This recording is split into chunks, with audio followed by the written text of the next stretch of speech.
پېشلمي وخت چې کوم دی دا د شپې په ټیم کې دی. د پېشلمي تعلق د سهار سره نه دی، معنی پېشلمي د سهار په حصہ کې نه کیږي، پېشلمي چې کوم دی هغه د شپې په حصہ کې کیږي. او د پېشلمي تعلق د اذان سره نه دی، وینئ د اذان تعلق د سهار سره دی. نو په دې کې دا یو مسله زده کې بعضې ملایان هغه د احتیاط پر بنیاد باندې کېدای شي ناخبرې نو دوی څه کوي قبل الوقت اذان کوي چې د خلکو روژې نشي خراب کړي. معنی څه کوي د وخت څخه 3 منټه 4 منټه 15 منټه له دا رقم ما لیدل دي چې 15-16 منټه مخکې اذان کیږي. اوس د جذبه خو صحیح ده چې د اراده دا ده چې خلک وختي خوراک منع کړي او روژه صحیح سي. نو دوی راولاړ شي د سهار څخه 15 منټه 16 منټه مخکې اذان شروع کړي. نو مرته ویلې چې د اذان تعلق د سهار سره دی، تر څو پورې چې سهار سوی نه نو اذان نشي کولی. که چا دا رقم اذان وکړي چې د وخت څخه 15 منټه 16 منټه مخکې اذان وکړي د اذان به برته راګرځي، د اذان نه دی صحیح.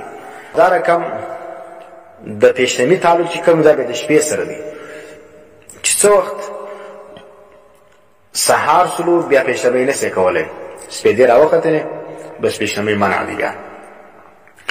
نو بعضې خلک بیا څه کوي هغه چې بیا اذان شروع وي د سهار اذان شروع وي هلته به سوی اوبه راواخلي وچښي، اذان نه دی ختم سوی. نه اذان خو کېږي د سهار په وخت کې چې ملا څه وخت وویل چې صحیح اذان کوي په ټیم باندې، نو چې خاص د سهار وخت داخل سي ملا به اذان کوي.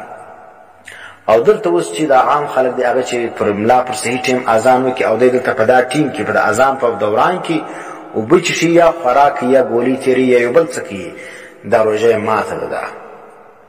ځکه علامه ابن القیم رحمه الله ذکر کوي هغه ذهب الجمهور الى امتناع السحور بطلوع الفجر.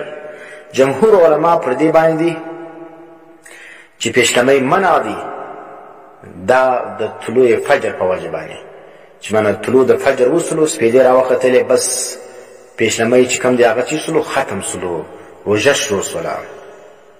نو اذان به په دغه ټیم کې کوي چې څه وخت طلوع د فجر وسي نو قبل الوقت اذان چې کوم دا جایز نه دی. دا نو چې کوم علما دا کار کوي باید چې هغه په دې باندې سوچ او فکر وکړي چې دا د قبل الوقت اذان کوم د خلکو روژې خو ټیک دی، هغه به ستا خیال ورسره دی، لیکن دلته قبل الوقت چې اذان کوي د اذان صحیح کېږي نه. وهو قول الائمة الاربعه، دا قول د ائمه اربعه دی، وعامه فقهاء الامصار او د عام فقهاء دا قول دی.